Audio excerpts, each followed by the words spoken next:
C'est quoi, tu disais que t'avais ton podcast avant? Ou quelque chose, ouais? On a fait on avait appelé ça Behind the Poil, là, fait que moi je recevais du monde qui avait des barbes, puis on jasait. Surtout au début, c'était conseiller municipal qui avait une grosse barbe, j'avais DJ Seba là, avec sa grosse barbe touffue, puis on a fait une coupe comme ça, là, où on jasait de poil. Là, pourquoi si tu fais pousser une barbe, c'est quoi le challenge que t'as? Il y en a un qui s'était ramassé avec sa barbe de poignée dans une fenêtre d'un char, puis il en a arraché un bout parce que le gars il est parti, puis il l'a pas vu. C'est plein d'anecdotes de même. Là. On a fait une couple d'épisodes là-dessus. Là. T'avais ton petit studio? Oh non, direct dans le shop. Là. Direct dans le shop? Ouais. Ben, ça fait un maudit beau studio visuellement. Ouais, non, c'est ça. On arrange ça du mieux qu'on peut avec 2 chaises. Puis on pourrait peut-être recommencer à en faire d'autres éventuellement. Mais là, on essaie plein d'affaires. Sur le même thème, t'as-tu des idées là-dessus? Oui, mais ce qui m'intéresserait de faire, c'est de recevoir du monde puis de parler de, tu sais, c'est quoi leur routine personnelle, tu sais, je veux dire, qu'est-ce que tu fais le matin avec tes cheveux, tu fais-tu rien, t'es-tu un freak de crème, puis tu vas les trucs à ta blonde, ou peu importe, là, c'est de voir un petit peu le self-care de tout le monde, qui est quelque chose que peut-être le monde parle pas, là, tu sais, peut-être qu'on s'en calisse aussi, puis il va falloir que tu vas avoir bien des bips à mettre, toi. Je vais essayer de me retenir un peu. Là. Il n'y a aucune retenue là. Aucune retenue, good. Bon, ben, on va se lâcher là, ce tabarnak. Mais, non, c'est ça, tu sais, d'avoir un peu le point de vue de monsieur, madame, tout le monde, comme on a dans le shop, mais tu sais, de savoir un peu, là, c'est quoi les tendances, c'est quoi qu'ils font, puis, tu sais, souvent, nous autres, c'est un peu ça qu'on a, c'est que les jeunes disent, écoute, quand je me rase, j'ai tel problème. Tu sais, ça fait comme 30 ans qu'ils ont ce problème-là, puis ils n'ont jamais posé la question, puis avec une phrase, tu leur offres une solution, puis après ça, ben, quand ils se lèvent le matin, ben, ils saignent plus dans le cou, ils ont plus de boutons, de poils incarnés qui leur poussent partout. C'est un peu là qu'on intervient. Là. Avec le podcast, mais tu le fais aussi pas mal avec le contenu que tu fais. Puis, Ouais, exactement. Tu sais, ça reste l'éducation à base. Là. C'est qu'il y a tellement de... Tu sais, c'est quand même drôle. Là. En 2023, il y a de l'information, il y en a partout. Là. Que ce soit en français, en anglais, peu importe la langue, écrit, vidéo. Puis, tu sais, malgré tout ça, on se rend compte qu'il y a des gars qui viennent nous voir avec des grosses barbes, qui sont toutes drues, qui ont de l'irritation, qui ont des démangeaisons, puis qui sont comme, écoute, je sais pas quoi faire. Fait que, tu sais, je pense qu'il y a encore un besoin d'avoir un contact humain, parce qu'il est sur le web, souvent, je sais pas si c'est une question de confiance ou... les gens ont vraiment besoin d'avoir un visuel, mais c'est un peu qu'on se rend compte, c'est qu'il y a beaucoup d'informations, puis je pense des fois trop d'informations, ça mélange les gens, puis ils savent pas où donner de la tête, fait que ils viennent nous voir, puis c'est un peu là c'est un peu notre job les conseiller avec les problèmes qu'ils ont là. JB, tu as un barbershop, tu as une marque maintenant de produits pour hommes depuis plusieurs années presque. 2021. 2021. Yeah. Men's grooming, tout ça, d'où vient cette passion-là? Pourquoi tu t'es parti là-dedans? Je sais pas si on a assez de... Écoute, faire une très longue histoire courte, on a décidé d'ouvrir la shop, moi et ma femme, en 2019. On a commencé à travailler sur le projet, je pense, 2017-2018. On était un peu écœurés tous les deux. On avait les deux des très bons jobs, probablement les jobs les plus payants qu'on avait jamais eu de notre vie, compte de dépenses, char fourni. On commençait à être à l'aise, mais en même temps, on revenait à la maison, puis on était tout en train de se plaindre de notre job, puis je pense que j'avais fait le bout de chemin que j'avais à faire, puis j'ai toujours été un peu entrepreneur depuis que je suis petit.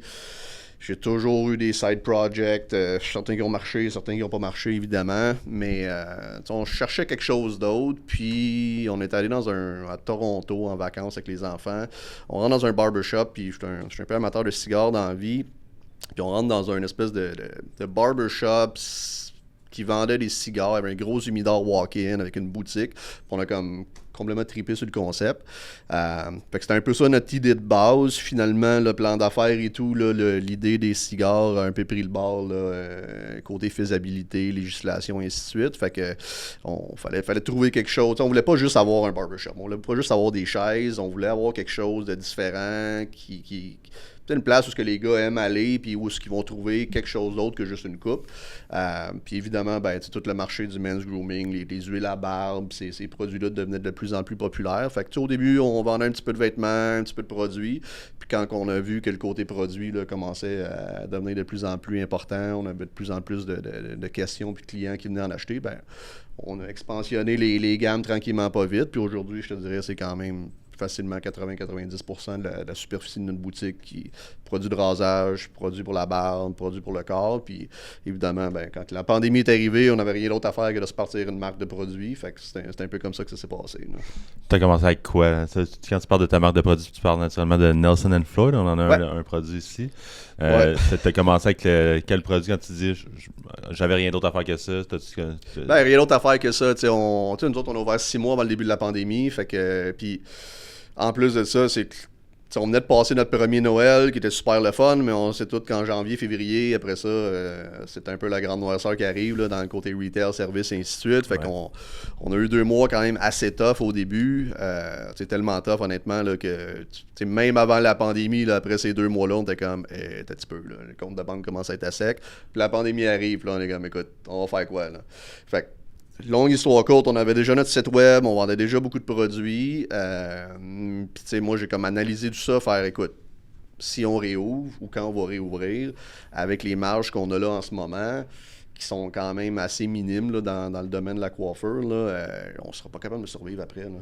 Fait qu'il y avait plusieurs programmes là, gouvernementaux qui étaient disponibles pour aider les entreprises qui voulaient amener peut-être quelque chose pour se sortir de la chenoute. On a réussi à avoir un petit peu d'aide là, de PME Montréal à ce moment-là, puis on a décidé, garde, on savait que les produits pour la barbe, c'est ce qu'on vendait le plus. On a pris un peu le feedback qu'on avait de la clientèle sur les produits qu'on vendait déjà, fait qu'on vend plusieurs marques québécoises, canadiennes. Puis c'est un peu comme ça qu'on a bâti notre truc, puis qu'on continue d'avancer là-dedans. C'est que, il y a beaucoup de produits sur le marché qui sont mis de l'avant par de très bonnes compagnies qui mettent un produit de l'avant, qui pensent, qui répond à un besoin. C'est sûr qu'ils peuvent faire des études de marché, c'est sûr que tu peux poser des questions à tes chums, puis le faire essayer par 2-3 personnes. Nous, on a l'avantage d'avoir des centaines d'hommes sur nos chaises à toutes les semaines qui achètent certains produits, puis tu sais, on s'entend le bullshit filter quand t'es sur la chaise de barbier.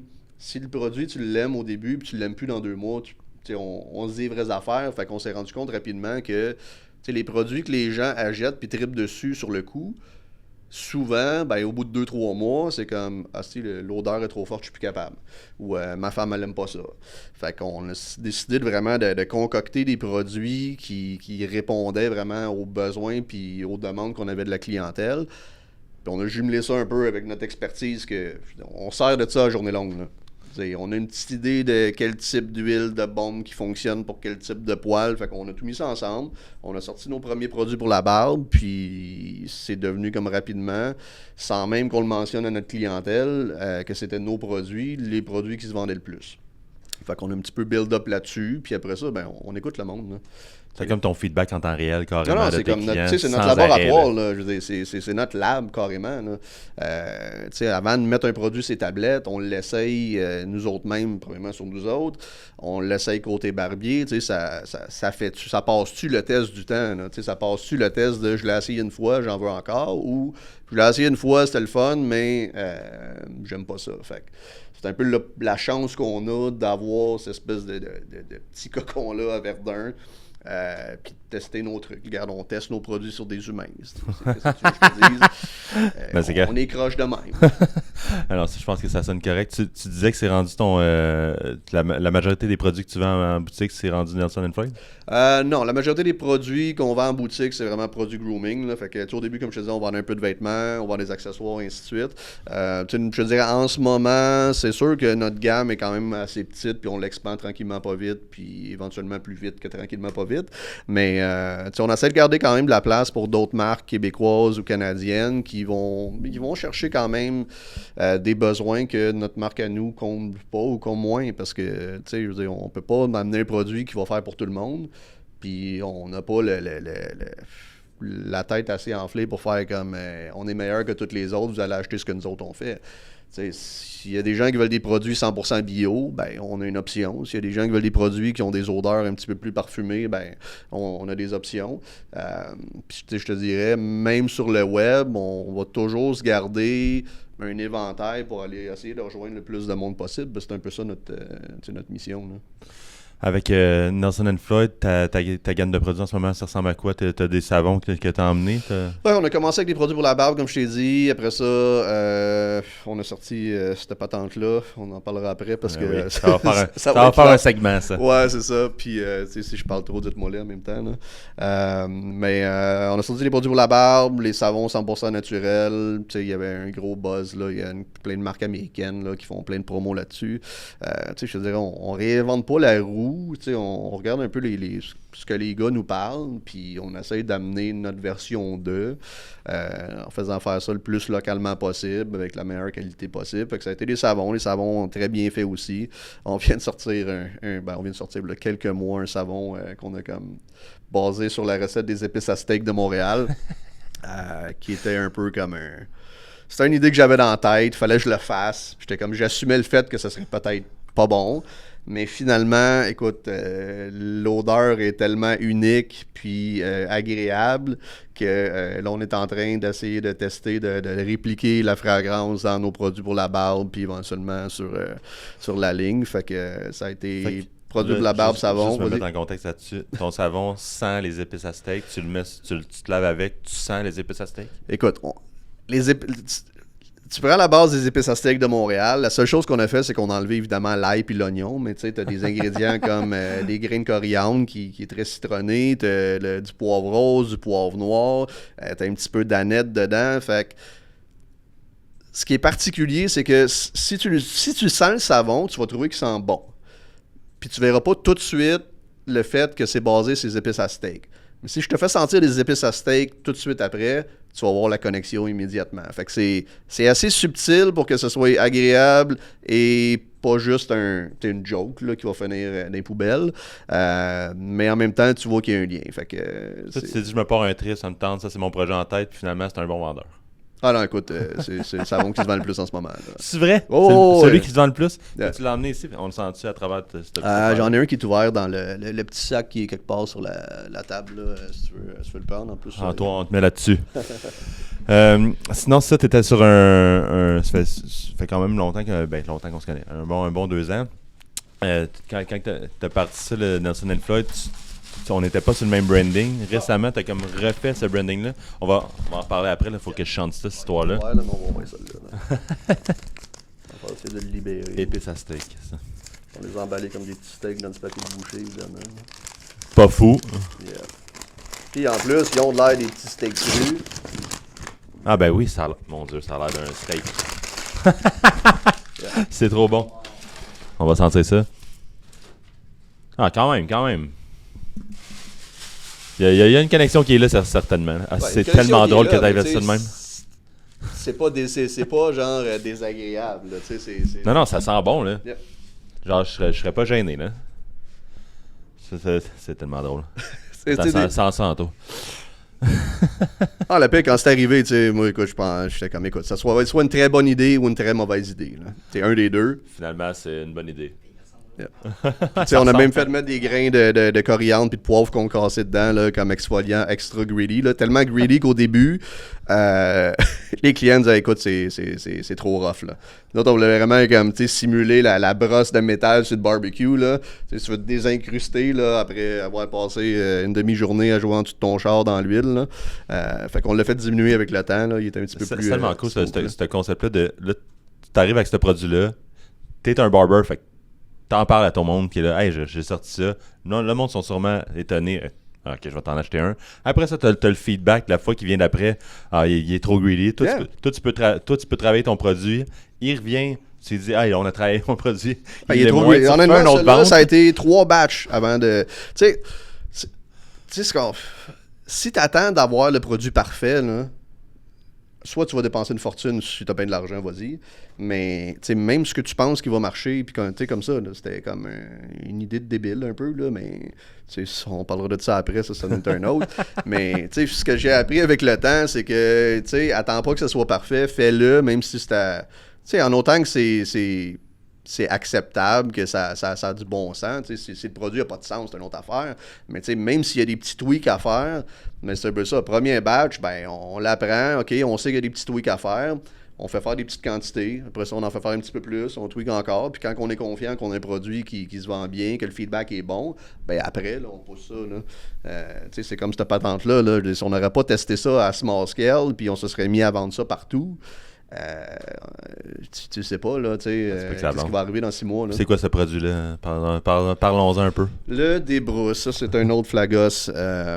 Tu sais, ça a donné un peu dans le même principe. Là, les clients commencent à nous parler là, des Manscaped, puis des clippers à couilles là, qui commençaient à popper partout. Puis, nous autres, écoute, les clippers, on joue avec ça à journée longue. Là, on a comme une petite idée c'est quoi. Fait que, tu sais, par curiosité, j'en ai fait venir quelques-uns. Je fais, OK, ben, je commence à faire des recherches. On avait quelques fournisseurs là, à l'extérieur puis on s'est rendu compte que, tu sais, ces trimmers-là, ces clippers-là, c'est carrément... Ça n'a pas été inventé pour la poche. Là. C'est des tondeuses qui sont faites à la base pour les chats ou les bébés. Okay? Il y a des tondeuses spécifiques pour couper les cheveux des bébés parce qu'ils ont la peau extrêmement molle, extrêmement mince, extrêmement sensible, puis le poil extrêmement fin. Les chats, ben, tu as déjà vu un chat pas de poil que ça a l'air? Là? C'est un peu le même principe. Fait que, écoute, on n'a pas réinventé la roue là. Je veux dire, on a trouvé un produit, on en a testé plein. On a fait faire quelques petits ajustements pour l'optimiser, puis on s'est dit, garde, on va en faire venir une coupe, on va mettre notre logo dessus, puis on va mettre ça sur les tablettes, puis on verra bien. Fait que, honnêtement, au début, je pense que j'en ai fait venir 25. Là. Parce qu'on avait quelques produits pour la poche qui étaient très populaires dans le magasin. Je t'ai amené un petit cadeau justement là, pour la fin, on regardera ça tantôt. Puis, cadeau de Noël pour être on a une couple, là, tu sais, c'était ses tablettes, on en vendait quelques-uns ici et là, mais tu sais, c'était à peu près là, comme n'importe quel autre produit.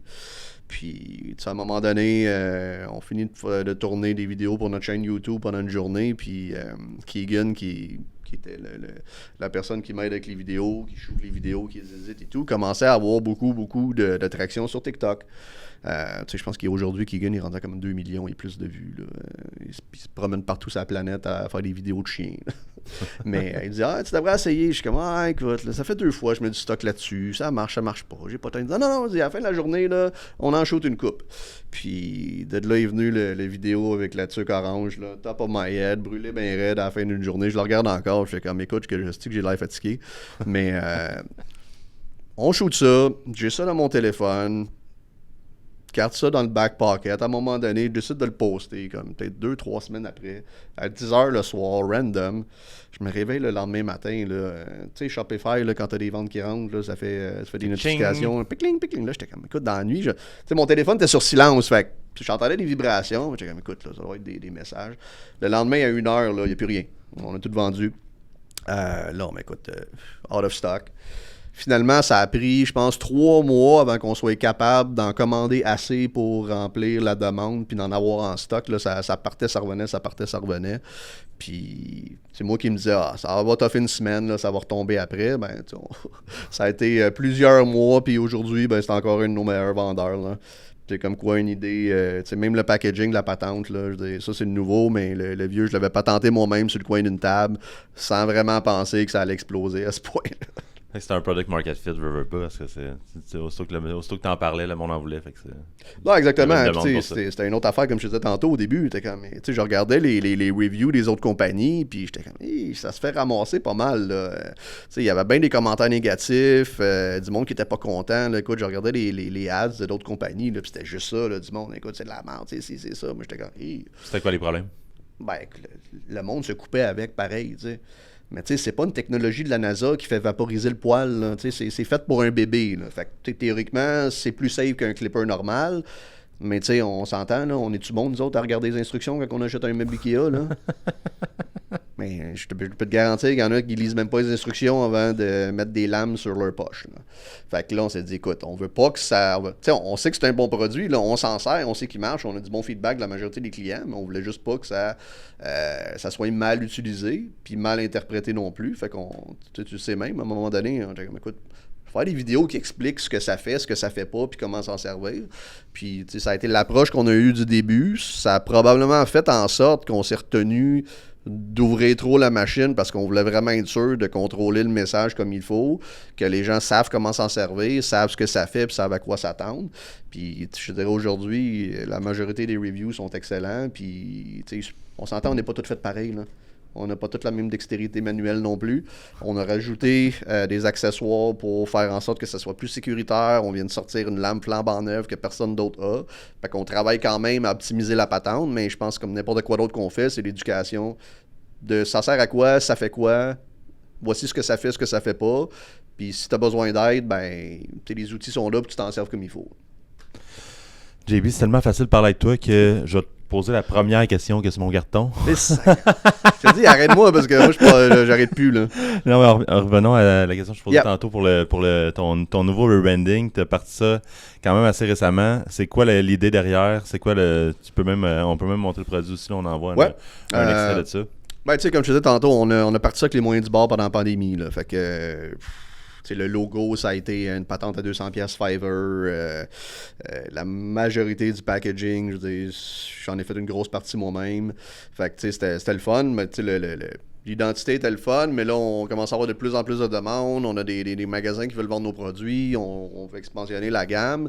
Fait que là, on avait comme le design du débrousse qui avait l'air d'une affaire, nos produits pour la barre qui avaient l'air plus vintage. Puis là, j'étais comme, écoute, faut mettre un peu de cohésion là-dedans, parce que, tu sais, bâtir un brand, tu sais, c'est pas juste un logo, là.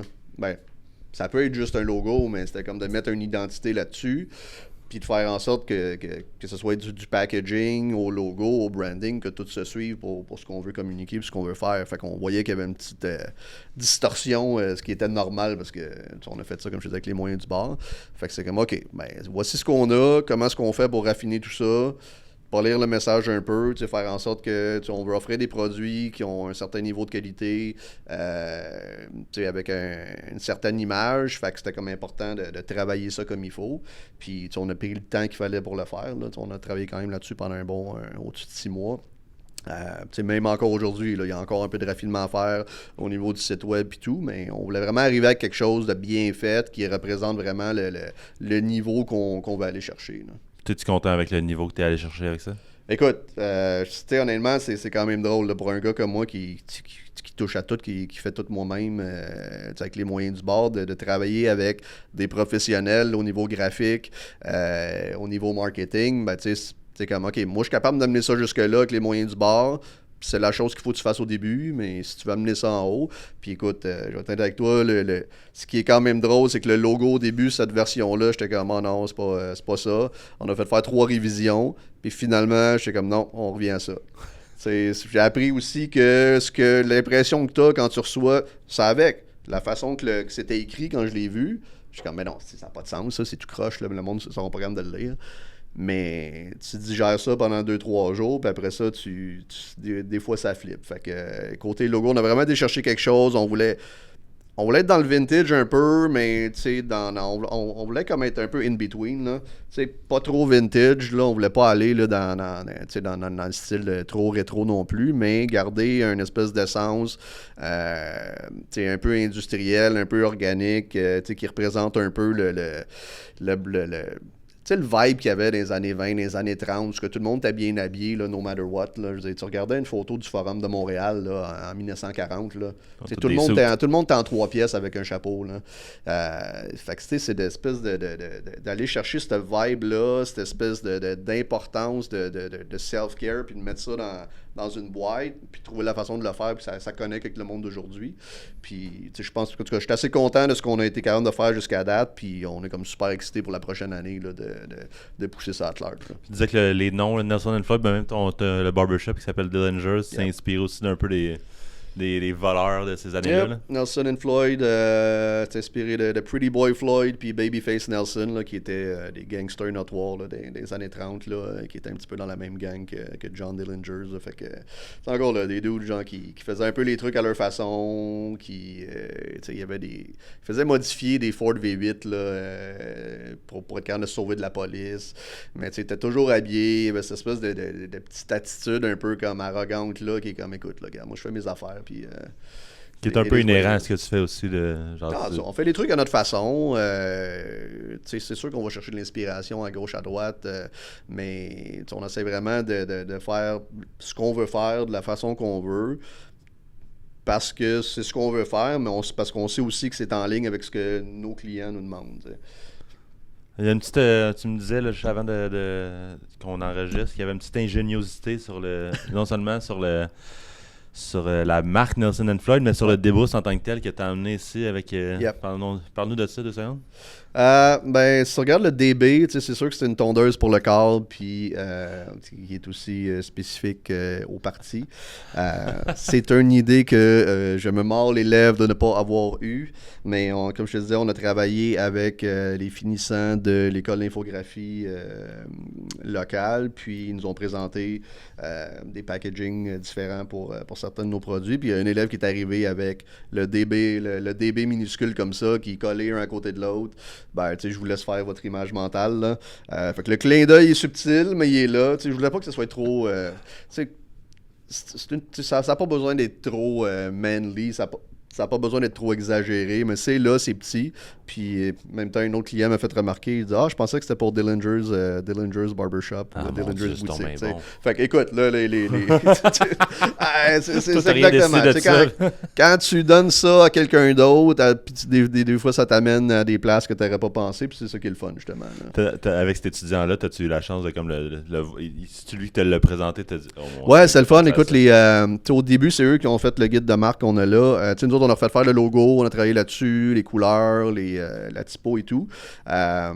Puis Patrick, qui est professeur à l'école d'infographie, qui est un de nos clients, dit « Écoute, j'ai besoin de projets pour mes étudiants finissants. » On leur a donné ça.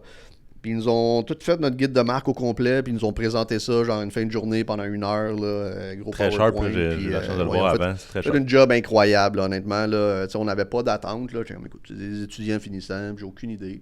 Puis ils font de quoi de cool, tant mieux. Sinon, au moins, ça va donner des idées. Mais écoute, ils ont fait une job là, hallucinante. Là. C'est quand même drôle parce qu'on leur a donné un peu d'informations, mais ils sont allés chercher plein de choses qui... C'est là qu'on a vu que ce qu'on avait en tête, les gens étaient capables de comprendre, parce que ces étudiants-là, en faisant leurs recherches, ont été capables de mettre dans un livre de 90 pages exactement ce qu'on avait dans la tête, sans nous connaître, puis sans être dans notre tête en même temps. Puis quand ils nous ont présenté ça, écoute, on avait les 2 bras à terre. Là. On a même un vlog de ça sur notre chaîne YouTube. Là. C'est super intéressant. Là. Puis au niveau de tout le reste, après ça, ils ont fait partie sur un autre projet de packaging.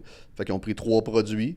Puis on a eu 6 étudiants qui nous ont présenté leur interprétation de ce que nous autres, on avait en tête, encore une fois. Fait qu'on est allé chercher quelques éléments de différents étudiants qui nous ont présentés. On a fait mettre ça ensemble sur une dernière révision. Puis là, pour le débrousse, ça donne ça. On a les produits de la barbe là, aussi qui sont faits, qu'on devrait sortir dans les prochains mois. Fait que c'était vraiment une super expérience. Là. Est-ce qu'on est à la fin de ce rebranding-là? T'es-tu fier de ta marque? Oui, là, écoute, la seule étape qui nous reste, c'est vraiment au niveau du site web. Là, on a lancé un site web séparé pour Nelson & Floyd là, au mois d'août parce que là, ça commence à être trop d'affaires, là, le barbershop, la boutique, le contenu. Puis on voulait vraiment établir la marque séparément de la boutique. Fait que je dirais, le site web, on a encore un petit peu de travail à faire là-dessus. Là. Je suis jamais satisfait anyway. Là. Tu me connais un peu. Là. Je suis toujours en train de me questionner, mais on approche. Là. On approche vraiment d'avoir quelque chose de final qu'on va pouvoir commencer à pousser à large l'année prochaine. C'est très sharp. Félicitations pour ce processus-là. Yep. Merci beaucoup. On a parlé de la genèse de Nelson & Floyd. Qu'est-ce que c'est en ce moment? C'est quoi ton endgame avec Nelson & Floyd? Écoute, endgame, tu sais, c'est sûr qu'à un moment donné, là, j'aimerais ça qu'il y ait une grosse compagnie qui fasse comme hey, là, tu fais tellement de bruit, tu m'écœures tellement là, que tu veux un chèque, là, je t'absorbe puis je te donne les moyens de pousser ça encore plus at large. Là. Mais tu sais, l'économie est tellement all over the place là, présentement que on a plein de projets, mais on va vraiment prendre le mois de janvier pour s'asseoir, regarder un petit peu où est-ce qu'on est, où est-ce qu'on s'en va. Oui, on va commencer à vendre dans d'autres magasins.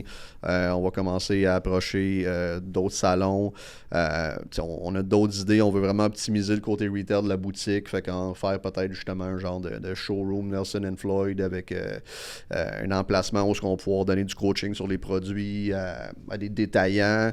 On est même en train de mettre en place des espèces de petits forfaits où est-ce que tu vas pouvoir venir pendant une journée où on est fermé, puis on va donner une formation sur comment utiliser un rasoir de sûreté.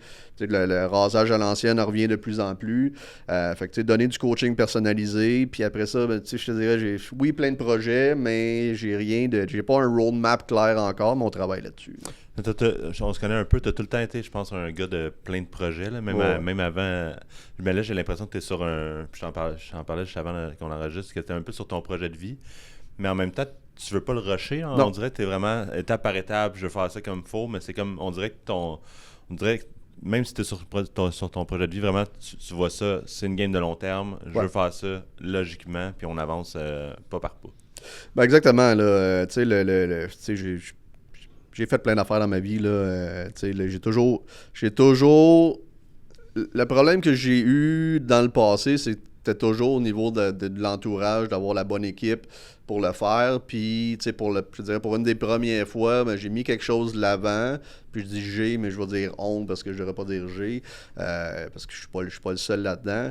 Mais où est-ce que, tu sais, il y a plein de monde qui embarque, il y a plein de monde qui comprennent la vision, puis qui s'attachent à ça, puis qui amènent leur expertise dans le lot. Je peux pas tout faire moi-même, là, je l'ai compris assez rapidement. Mais c'est facile à dire de pas tout faire toi-même, mais quand t'as personne pour faire ce que tu as besoin de faire. Mais là, on est vraiment en train de se bâtir. On s'est bâti une super bonne équipe là, avec la shop. J'ai Corey, mon partner maintenant, qui gère ça là, avec une main de maître. Il a une dizaine d'années d'expérience dans le domaine. Il a été formé par certains des meilleurs barbiers sur la planète. Puis il coach notre staff comme lui s'est fait coacher dans le temps. Fait que ça, je sais que c'est en de bonnes mains. J'ai Oliver avec moi côté web qui amène la couche de plus que moi j'ai pas. Je suis capable de monter un site Shopify une fin de semaine, là, mais comment est-ce que tu amènes ça au prochain niveau? Là? Niveau distribution-vente, j'ai Darren qui vient se greffer à nous, sa famille est dans la distribution, dans le retail depuis 100 ans. Mais on est vraiment... Darren est vraiment le plus vieux de la gang, c'est celui qui a le plus d'expérience, puis c'est celui qui fait comme, écoute, le potentiel est là, le produit est incroyable, le monde aussi, mais il faut faire ça comme il faut faire ça smart. Puis même moi de mon côté, je veux dire, je sais pas si c'est parce que je vieillis, mais il commence à plus avoir assez d'heures dans la journée, puis d'avoir le bon monde à la bonne place, puis de prendre le temps de faire les choses comme il faut. C'est devenu de plus en plus là, une façon de faire. Puis je pense aussi là, de garrocher partout, c'est correct. Mais à un moment donné, il faut que tu canalises ça, puis tu fasses OK, ben on essaye plein d'affaires, qu'est-ce qui marche pas, puis comment est-ce qu'on rentabilise ça down the road. Là. Dans un barbershop, on dirait qu'il y a tout le temps un aspect comme un peu communautaire qui s'installe, comme c'est la même gang, c'est les mêmes barbers. Puis on dirait que tu amènes ça comme de manière naturelle, mais un peu même inconsciente, je dirais, dans Nelson & Foy, avec ce que tu me dis. Peux-tu élaborer là-dessus?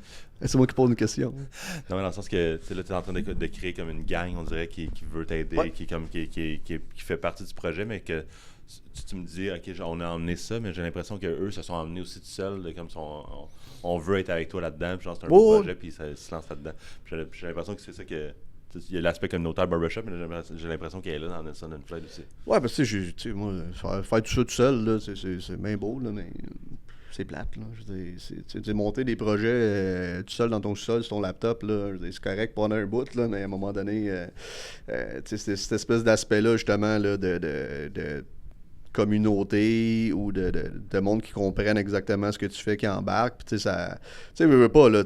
On a ouvert 6 mois avant la pandémie, là. Ça n'a pas été facile. Puis, même aujourd'hui, là, ça va bien, là, mais, tu sais, on parle de Success Factory. La majorité des entrepreneurs en décembre aujourd'hui là, sont stressés. Là. Ça va bien, c'est sous contrôle, mais l'économie est upside down. Fait que, d'avoir du monde alentour quand ça va moins bien ou quand tu te remets en doute, ben ça aide aussi. Parce que si tu es tout seul, à un moment donné, ça devient dangereux de tomber dans un downward spiral puis faire comme ben là, c'est tout de la chenoute puis je tire la plug. Fait que, justement, c'est ça qui est le fun. Quand je pense que c'est ça qui amène ça à un autre niveau, c'est quand tu vois qu'il y a du monde qui comprennent, qui embarquent, qui se greffent, qui veulent s'investir, mais ça motive encore plus d'en faire plus. Là. Clairement. Bien entouré, puis en plus, ça te donne un effet de, je sais pas, il y a un petit sentiment d'appartenance qui s'installe, puis ça te donne aussi comment je dirais ça, t'as le goût de t'impliquer plus, parce que exactement comme tu viens de le dire. Euh, Parlons de Lingers, parlons du barbershop. Il y a vraiment, si vous avez 2 secondes pour aller voir ça, juste taper des Lingers en ligne, puis aller voir les photos qu'il y a sur sa fiche Google. Il y a un esthétisme qui est complètement inhérent à la boutique, qui est comme vraiment, vraiment, vraiment sick, là, par rapport à, justement, je pense que c'est inspiré fortement de ce que tu me parlais tantôt, les années 20, les années 30. Quand tu rentres, c'est oh boy, je suis en processus de m'en trouver un barbershop, là. Je pourrais aller chez vous, c'est juste que t'es trop loin. Oh. Verdun. Quand t'es sur Rive-Nord, c'est un peu loin. Mais, j'ai des clients qui font 2 heures de route, venez me voir. Là, c'est vrai? Ouais. Ah, ok, faut que je me sente mal, ok. Après le débrousse, ton prochain produit, ça devrait être une machine à téléportation, je pense. Ah, ben là, Elon doit être là-dessus. Là. Mais c'est ça. Ça veut dire, tu rentres dans la boutique, c'est vraiment, vraiment beau. C'est incomparable à tous les autres barbershops que j'ai été voir. Pourquoi ça te tient à cœur, ça? C'est quoi? Puis justement, c'est quoi? Ça se base sur quoi, cet esthétisme-là? Tu t'inspires de quoi? De tout puis de rien, je vais être honnête avec toi. Tu sais, on est... je regarde des photos de quand on a ouvert, je regarde des photos de l'année passée, puis même, si vous allez voir des photos on a un 360 view sur Google qui a été pris, je pense, l'année passée. Puis tu vas rentrer aujourd'hui, il y a encore plein d'affaires complètement différentes. On est toujours en train d'essayer de trouver qu'est-ce qu'on peut améliorer, changer de place ou peu importe, mais on s'est basé un petit peu, l'affaire, c'est qu'on s'est pas basé sur, on n'a pas regardé de barbershop quand on a regardé pour l'inspiration, pour ouvrir, on a regardé des bars, on a regardé des banques des années 30. C'est des sûr, banques, carrément? Ouais. Ben, si tu regardes nos miroirs, subtilement, tu regardes ce qu'il appelait, dans le temps, c'était le mot teller, là, ou caisse. Tu avais la petite fenêtre avec la petite section, là, teller 1 ou caisse numéro 1, puis tu avais la petite porte là, en dessous avec la petite table de marbre. Ben, nos miroirs dans le salon sont fortement inspirés de ça. Tu as la petite section en haut, les moulures, la table de marbre, puis bon, ça, on n'a pas pu faire la porte dans le miroir, mais on l'a fait faire en dessous. C'est du DIY, la plupart des trucs? Voilà, mais écoute, je te dirais, il n'y a pas... je peux fièrement dire qu'il n'y a pas un pouce, ou fièrement, ou peut-être pas, mais il n'y a pas un pouce carré dans la boutique que j'ai pas touché avec mes mains. Là. Petit plafond, au mur de briques, au plancher. On fait, quand tu pars avec pas grand-chose, t'as pas le choix d'être créatif. Là, fait que, ouais, mais il y en a qui partent avec pas grand-chose, puis tu rentres dans leur barbershop, puis ça a l'air de 4 murs. Là. Toi, c'est comme chaque coin, comme il y a de quoi de nice à regarder. Là. Écoute, je peux pas parler pour les autres, mais... C'est tout le temps. C'est quoi ton processus? T'arrives-tu, le soir, tu finis, tu dis, on pourrait changer ce petit bout-là, puis tu passes sur un trill pendant 2 heures de changer ce bout-là. Je sais pas, je suis comme juste jamais satisfait de ce que les choses ont de l'air. Fait que je suis toujours en train d'essayer de trouver comment est-ce qu'on peut les améliorer, les changer, des modifier. Tu sais, puis, c'est des affaires que j'ai faites moi-même, que j'ai passé plein de temps, là, je veux dire, à faire. Là. Des fois, je crappe moi-même. Tu sais, le branding de ça, là, j'ai passé des centaines d'heures à gosser là-dessus, là. De scraper ça pour le faire remplacer par d'autres choses, je devrais être le premier que ça écœure, mais non, je suis comme, écoute, qu'est-ce qu'on peut faire de mieux? Puis si c'est pas moi qui le fais, puis quelqu'un qui est capable de faire mieux, ben tant mieux. Fait que je pense que c'est comme une espèce d'obsession de ne jamais être satisfait, fait que je suis toujours en train de rajouter, puis là, un client dit « Ah, telle affaire, ça pourrait marcher là. » Tu sais, j'ai des clients qui sont dans le design, dans l'architecture, plein d'affaires, fait que tu sais, j'ai la chance d'avoir comme du feedback de professionnels. Puis des fois, je suis comme, OK, ben là, tu sais, ça, c'est pas correct que je devrais faire. Comme, non, c'est bien correct, laisse ça de même. Je suis comme, ben non. Fait que, je sais pas, c'est peut-être un résultat de mon obsession, de ma compulsion à la perfection. Tu sais, la perfection en même temps, il y a plein de stocks partout, il n'y a rien de parfait, mais d'essayer d'amener quelque chose aussi au monde que quand il rentre, il déconnecte, là. C'est un peu ça que tu veux. Là. Tu vas chez le barbier, tu te fais couper les cheveux, tu es assis avec une demi-heure, 45 minutes, 1 heure, avec un doute qui est à 6 pouces de ta face. Là. Je veux dire, si t'as des murs blancs avec fuck all, là, puis que tu parles pas, ça peut donner des draps à maudit. Hein? Fait que, tu sais, je pense qu'il y avait l'aspect esthétisme de la shop pour justement faire en sorte que les gens qui viennent soient capables de déconnecter, d'être dépaysés. Puis, tu sais, à tous les jours, des clients, je dis, ah, ça c'est nouveau. Non, ça fait 2 ans que c'est là. Ah, t'as une nouvelle machine à café? Non, ça fait 1 an et demi. Fait que, tu sais, il y a tellement d'affaires.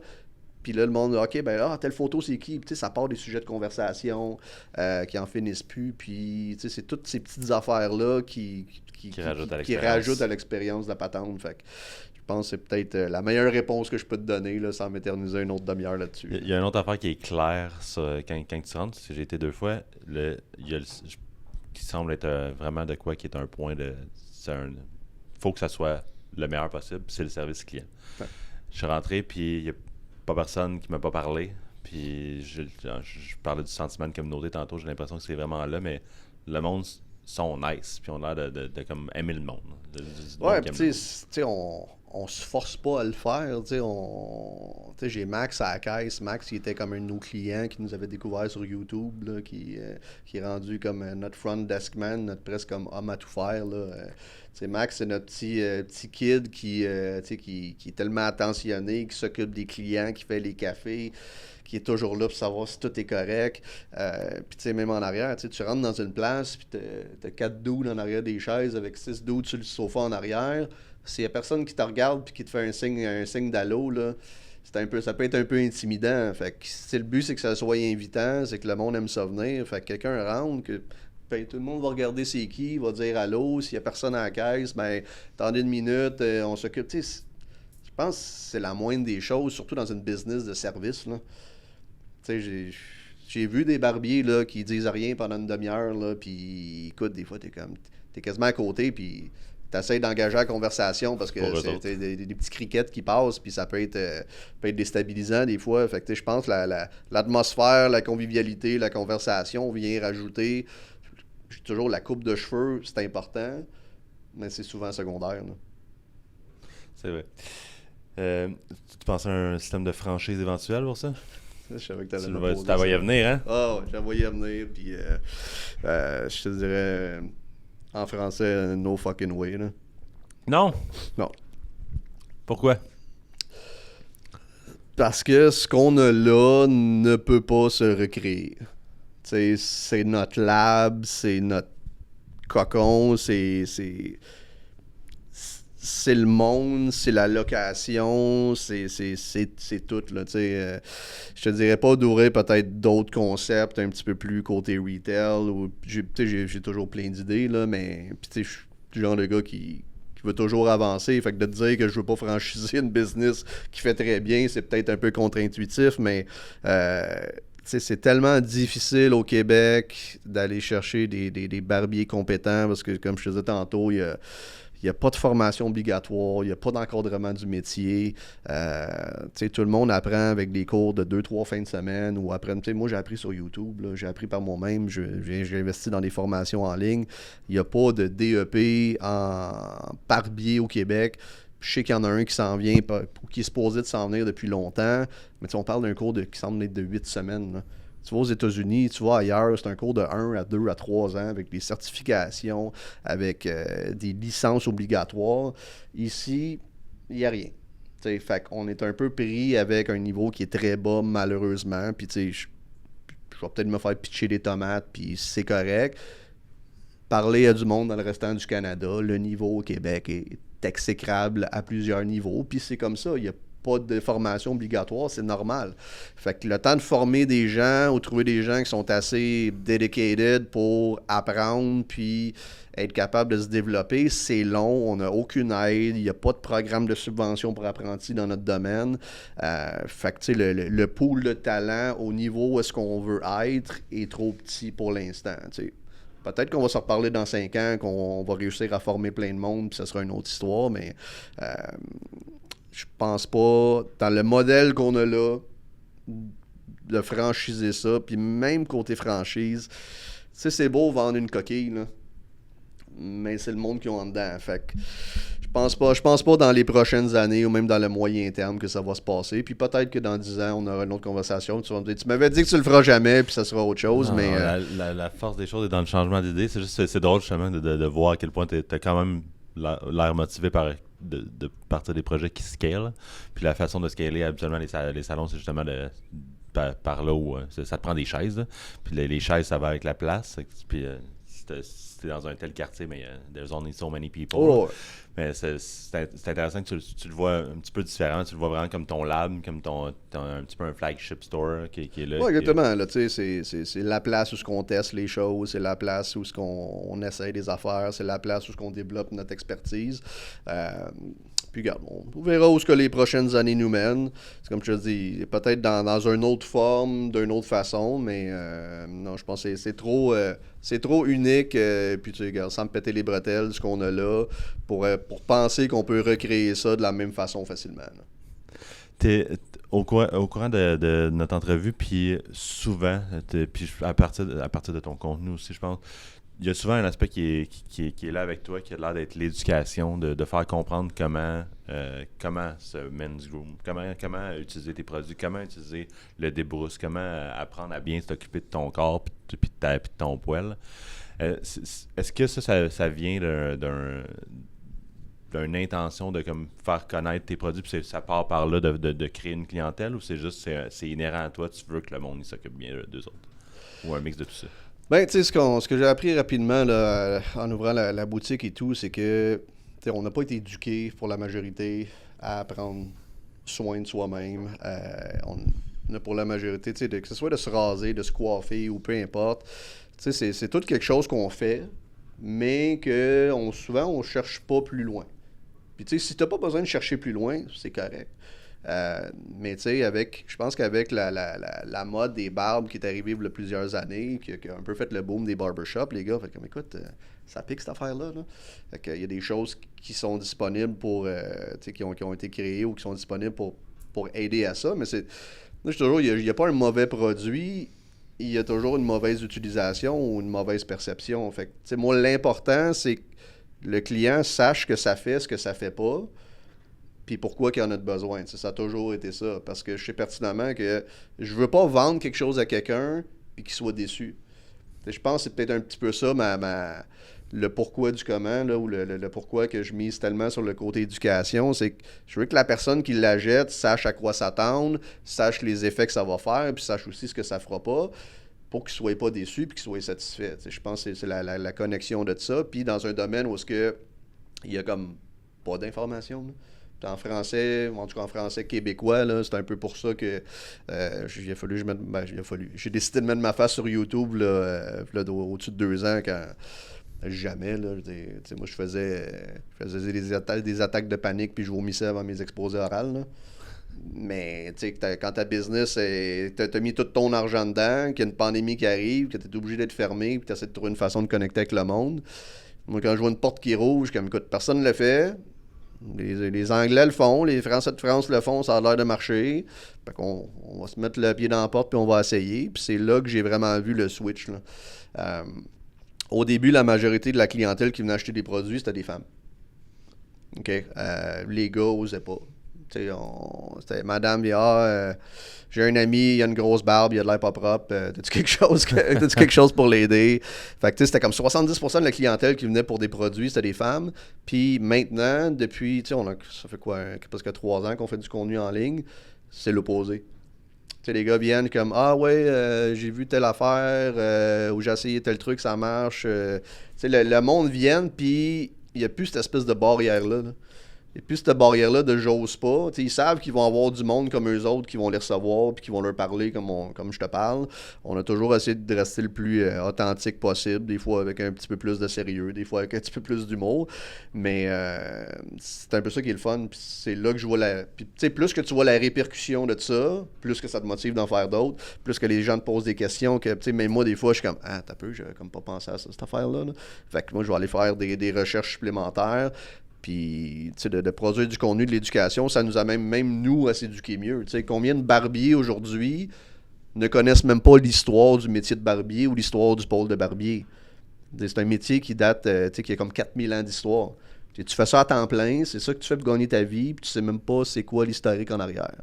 Fait que, il y a le côté histoire, puis j'étais un peu passionné de documentaires, puis d'histoire dans la vie, anyway. Fait que de comprendre d'où ça vient, ce que ça fait, puis le pourquoi. C'est souvent ce qui m'aide à prendre des décisions. Fait que je me dis, écoute, si c'est bon pour moi, puis si je peux offrir cette même documentation, cette même information-là au monde, ben ça va les aider. S'ils veulent venir me voir l'acheter chez nous, La porte est ouverte. Puis s'ils veulent l'acheter chez Amazon parce qu'ils n'ont pas le temps de me voir, ou aller voir un autre barbier parce qu'ils sont trop paresseux pour faire 20 minutes de route, c'est au billet, mais c'est correct. Au moins, ce sera moi ce sera nous qui les aurons motivés puis qui leur auront donné l'information. Puis à un moment donné, ben, ils vont passer par chez nous. Comme j'ai des clients des fois, hey, je viens de Rimouski, je suis en ligne, je suis à Montréal pour la fin de semaine, ils viennent se faire une coupe de cheveux puis acheter une coupe de produits. Puis la connexion a grandi, puis le bassin de monde grandit, puis nous autres aussi, ça nous fait grandir en même temps. Là. Je me demandais un matin, ça allait prendre combien d'invités avant que je me fasse roaster. Je suis content que tu l'aies fait. Ah, je peux continuer si tu veux. Ah ouais, t'es inspiré? Hein? Oh, ouais. T'sais, en autant que la caméra pointe pas vers le haut, t'es correct, toi, dans le fond. Là. Niaise ma calvitie, là, pour les gens qui le savent pas. Écoute, ça, c'est une autre affaire. Le côté... Tu sais, les gars, nous autres, on a comme, majoritairement, on met pas de make-up, de maquillage, quoi que ce soit, là. Fait que, tu sais, il faut compenser quelque part, là. T'sais, moi, je n'ai plus assez pour faire de quoi là, fait que je compense ici. Mais tu sais, c'est ça aussi, là, tu sais, tes cheveux, ta barbe peuvent te servir à camoufler certains traits, rehausser certains traits. C'est un peu là aussi qu'on intervient au niveau du service. Tu parles souvent de confiance, même de succès à travers ça, pour le poil, quand tu t'en occupes bien. Mais tu sais, je veux dire, avant un mariage, tu vas te faire couper les cheveux. Tu as une entrevue importante, tu vas voir ton barbier. Tu as une date, tu sais, je veux dire, c'est con, mais tu sais, c'est comme, tu parlais de grooming tantôt, le grooming, c'est un peu ça. C'est pas le produit, c'est pas la crème que tu te mets en face ou ton shampoing à 100$ fait avec des extraits de huile de ginkgo biloba. Là.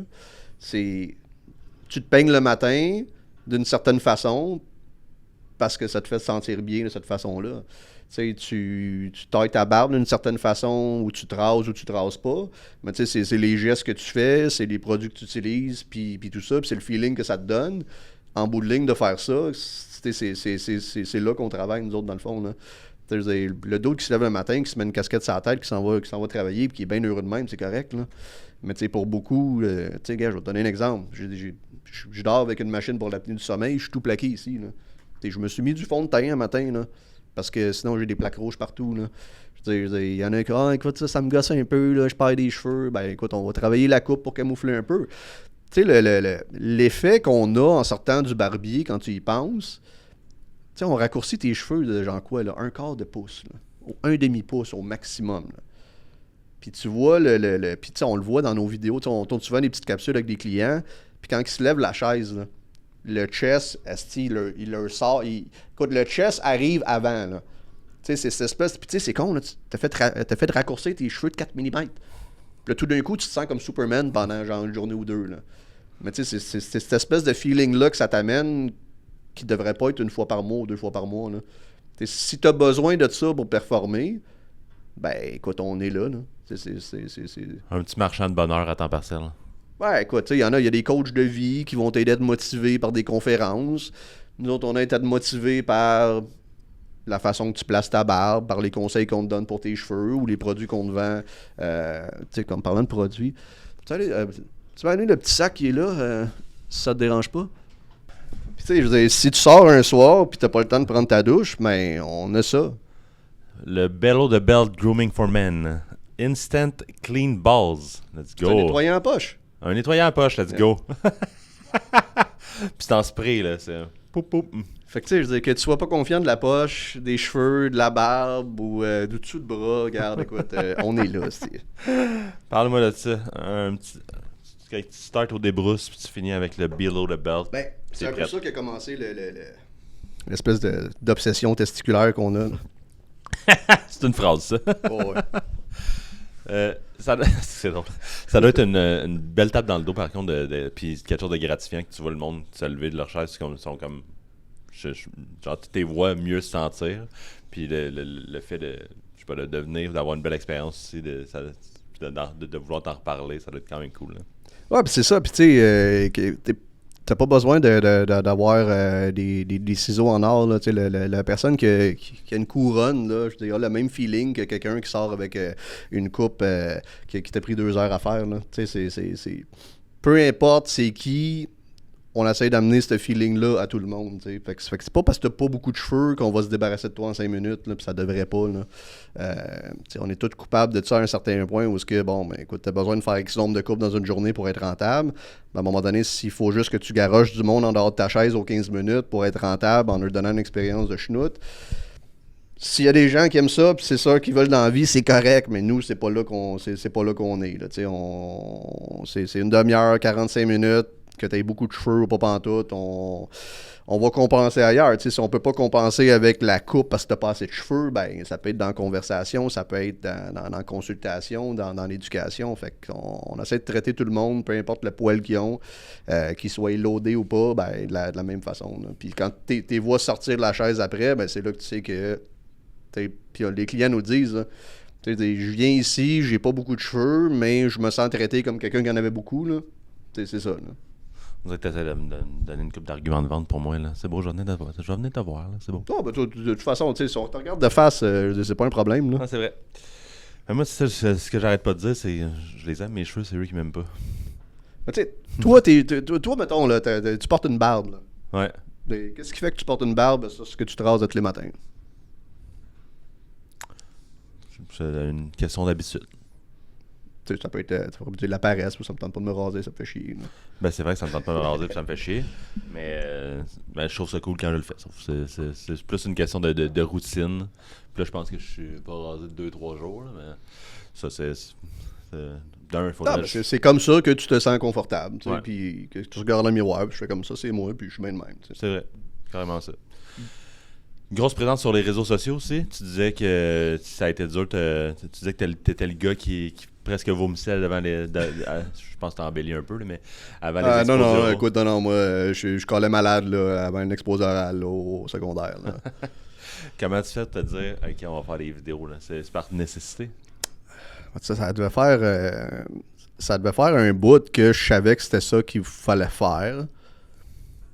Dans un autre business que j'avais dans le temps, c'était un peu ça j'étais tout planifié, là. J'avais mes softbox, ma caméra, tout le kit, mais j'avais jamais osé, genre, peser sur le piton publish, tu sais.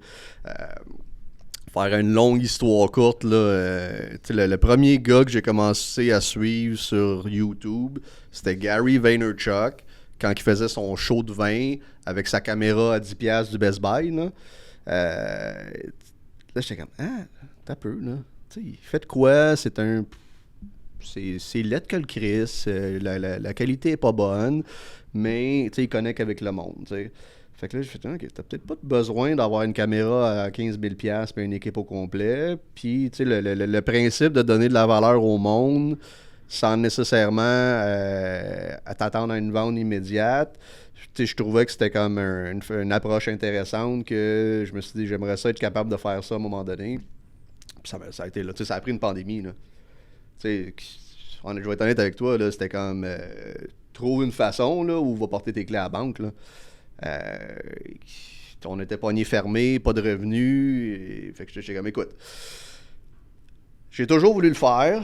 Pis si je le fais pas là, puis que ça plante, asti, je vais m'en vouloir jusqu'à la fin de ma vie. Fait que tout le monde dit « Oh non, je vais en faire, moi, des vidéos. » là. Puis quand c'est le temps, c'est comme « Ouais, mais là, je suis pas sûr, j'ai pas mon texte. » À un moment donné, je suis comme « You know what, là, regarde. Tassez-vous, là. » Fait que avec mon téléphone, j'ai fait venir un de mes clients qui est un peu photographe amateur. On a shooté 2-3 petites capsules. Au début, j'éditais ça avec mon téléphone moi-même, là. Puis tranquillement, pas vite, j'ai rencontré Keegan qui m'a donné... Ça a été vraiment lui qui m'a donné un gros coup de main avec ça au début, là. Côté montage, équipement, caméra, j'avais rien, je connaissais rien. Mais tu sais, je savais quel contenu les gens avaient besoin de... Pas que je savais ce qu'ils avaient besoin d'entendre, mais tu sais, j'étais comme, écoute, le monde me pose tellement de questions là-dessus que si je fais une vidéo là-dessus, ça va les intéresser, puis on verra après. Tu sais, c'était comme un peu aussi un coup d'épée en pensant que peut-être ça va marcher, peut-être pas. Fait que le fait que la pandémie m'a obligé à le faire, ben je l'ai fait. Puis là, tranquillement, pas vite, ben au début, je pense que j'ai dit 2 mots dans la vidéo. Puis tranquillement, pas vite, tu te rends compte que ça a un impact positif, puis que les gens posent plus de questions, puis ils veulent en avoir plus. Puis là, c'est là que ça te motive à en faire encore, puis encore. Puis aujourd'hui, je trouve que j'en fais même encore pas assez, là, mais... Mais ça a l'air d'être rendu second nature, sauf que tu te poses plus de questions devant la caméra, puis ça se fait comme ça se fait. Pratiquement, tu sais, c'est weird parce que, tu sais, on parlait de stress d'exposé oral, là. J'étais du genre à tout planifier, là, à la ligne prête, whatever, puis, tu sais, je vais être honnête avec toi, j'ai regardé les questions un peu, que tu vois les questions, mais les topics que tu voulais couvrir un peu, mais tu sais, j'ai pas... Je pense que de plus over-planifier m'enlève ce stress-là.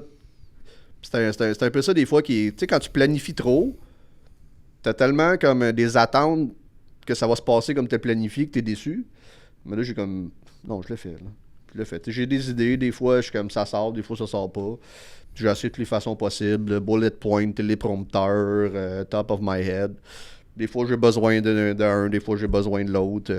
Des fois, le fuel n'est plus là, ça me prend un peu plus de détails, mais plus que tu en fais, plus que tu deviens confortable à le faire, je pense. Là. Ça t'a-tu apporté pas mal, le contenu pour tes ventes et tout? Ben, tu sais, c'est on parlait du débrousse tantôt. Écoute, on en a vendu des centaines, bon des milliers. Là. Tu sais, je pourrais quasiment faire un e-book gratuit. Là. Comment j'ai vendu 100 000 clippers à couilles avec une vidéo sur TikTok.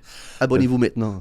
Mais, ouais, ben, c'est ce que je disais tantôt. Tu sais, ça l'a fait en sorte que les clients. Tu sais, dans un barbershop, par exemple, un client vient te voir pour la première fois. Tu le connais pas. Il y a comme une espèce de barrière entre les deux. Tu sais, ça prend toujours 1, 2, 3 rendez-vous avant que, tu sais, qu'il y ait comme une relation de confiance qui s'établisse, tu sais, puis c'est normal. Tu sais, je vais-tu te couper les cheveux comme tu veux, la coupe va-tu tenir pendant les prochaines semaines. Avec le contenu, ce que ça a fait, c'est que les gens viennent puis ont déjà l'impression de nous connaître. Fait que t'as plus cette espèce de froid-là initial dans la majorité des cas. Puis souvent, ben, s'ils prennent la peine de se déplacer, c'est parce qu'ils ont essayé quelque chose que tu as conseillé, ils se sont rendus compte que tu n'étais pas un bullshitter, puis ils vont venir te voir pour le reste. Fait que ça a vraiment changé la donne à ce niveau-là. Là. C'est sûr que c'est dur à tracker combien est-ce qu'il y a de monde. T'sais, j'ai mis tant d'heures sur TikTok, tant d'heures, il y en a... Tu peux te mettre à pinpoint, là, mais en bout de ligne, quand tu... Tu sais, moi, je pose toujours la question quand j'ai des... C'est le fait que je travaille dans le business aussi, que j'ai ce hands-on ce contact-là direct avec le client, de faire comme ah, tu viens de Chambly, comment ça t'a fait? Pourquoi tu viens ici? J'ai des barbershops à Chambly, il y en a plein. Là. Pourquoi ça fait 45 minutes, 1 heure? Là?